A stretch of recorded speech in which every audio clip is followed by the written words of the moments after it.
નમસ્કાર, મહિપતસિંહ ચૌહાણ છું. એક સરસ મજાની જોરદાર વાત કરવી છે અને હું ઈચ્છું છું આ વાત ગુજરાતના દરેક નાગરિક સુધી ચોક્કસથી પહોંચાડજો. 1 લાખ શેરિંગ થવું જોઈએ આ વિડીયોમાં, કારણ કે આ એક શેર એ કદાચ કેટલાય લોકોની અંદર જીવનની અંદર ખૂબ કામમાં આવે એવી વાત છે. એટલે પ્લીઝ શરૂઆત કરતા પહેલા જ વિડીયોને એક વખત શેર કરી દો. ગુજરાત સરકારના એક જોરદાર કાયદાની મારે તમને વાત કરવી છે. એક એવો નિયમ છે જે રોજ કામમાં આવે એવો છે. તમે ક્યારેક વાહન લઈને નીકળતા હોય છે, તમને રોજ અકસ્માત જોવા મળે છે. અત્યારે સાધનોની સંખ્યા એટલી બધી વધી ગઈ છે કે દરરોજ અકસ્માતો થાય છે.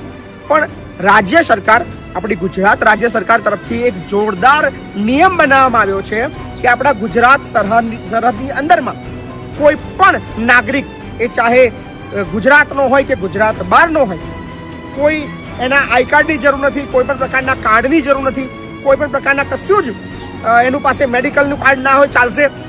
સીધું જ એની ટ્રીટમેન્ટ 50,000 રૂપિયા સુધીની સહાય એ રાજ્ય સરકાર ભોગવે છે. એટલે કે કેવી રીતે લાભ મળે છે તમને સવિસ્તાર આ માહિતી આપું છું. વિડીયોને પહેલા એક વખત શેર કરો. ગુજરાત સરહદની અંદર કોઈ પણ વ્યક્તિનું અકસ્માત થાય છે. અકસ્માત થયાના પ્રથમ 48 કલાક અને ટોટલ 50,000 રૂપિયા સુધીની જે ખર્ચ છે એ ગુજરાત સરકાર ભોગવતી હોય છે. એટલે કે માની લો કોઈ પણ વ્યક્તિનું એક્સિડન્ટ થાય, તમારે ગુજરાત રાજ્યના કોઈ પણ હોસ્પિટલની અંદર એને લઈ જવાના. એ ચાહે ખાનગી હોય, એ ચાહે ટ્રસ્ટ સંચાલિત હોય, એ ચાહે સરકારી હોય, એની કાઇન્ડ ઓફ હોસ્પિટલની અંદર તમારે લઈ જવાના.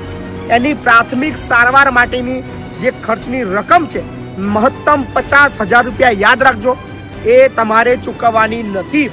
પ્રથમ 48 કલાક સુધી સારવાર દરમિયાન જેટલો પણ ખર્ચો થાય એમાં તમારે 1 પણ રૂપિયો નહીં ભરવાનો.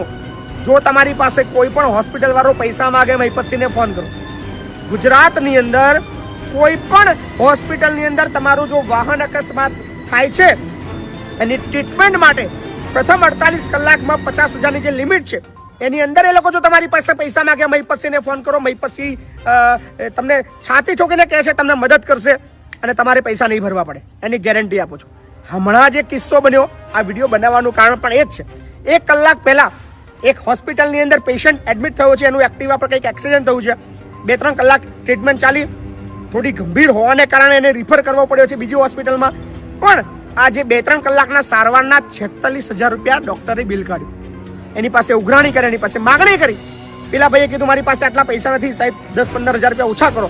એમાંથી કોઈ પરિચિત વાળો તો સીધો મને ફોન કર્યો, મહિપતસિંહ આવું થયું છે, આ હોસ્પિટલ વાળા 46,000 બિલ કાઢ્યું છે, કંઈક ઓછું કરાવડાવો ને.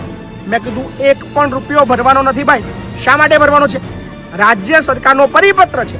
અકસ્માત, વાહન અકસ્માત સારવાર યોજના જે છે એના નિયમિત અનુસાર 50,000 રૂપિયા સુધીની સહાય સરકાર ઉઠાવે છે. ફક્ત એક જ ફોર્માલિટી કરવાની છે. કોઈ પણ વ્યક્તિનું એક્સિડન્ટ થાય, એ વ્યક્તિ અથવા એનો સ્નેહીજન એક એપ્લિકેશન ફોર્મ ભરે, એ બાબતનું જે નિયત નમૂનાનું ફોર્મ છે સાથે એક એપ્લિકેશન કરે. આ બિલ જે ખર્ચો થયો એ ડોક્ટર, હોસ્પિટલ, એ જે તે જિલ્લાની જે વડી કચેરી છે ત્યાં એપ્લિકેશન કરીને એને મળી જાય છે. એટલે તમારે પૈસા ચૂકવવા નથી. છતાં પણ જો અકસ્માત દરમિયાન 50,000થી નીચેની રકમ તમારી પાસે કોઈ પણ હોસ્પિટલ માંગણી કરે, પ્રથમ 48 કલાક મહિપતસિંહનો સંપર્ક કરજો. 1 પણ રૂપિયો તમને ભરવાનો નહીં આવે, ગેરંટી આપું છું. એટલે બહુ જોરદાર યોજના છે.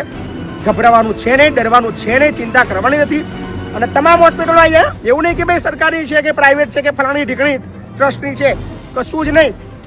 સરકારનો પરિપત્ર છે. એક જ વસ્તુ યાદ રાખવાની, જાગૃત બનશો, તાકાતથી વાત કરશો તો તમારા પૈસા બચશે. હમણાં જ 1 કલાક પહેલા મહિપતસિંહે 46,000 રૂપિયા એક જણના બચાયા.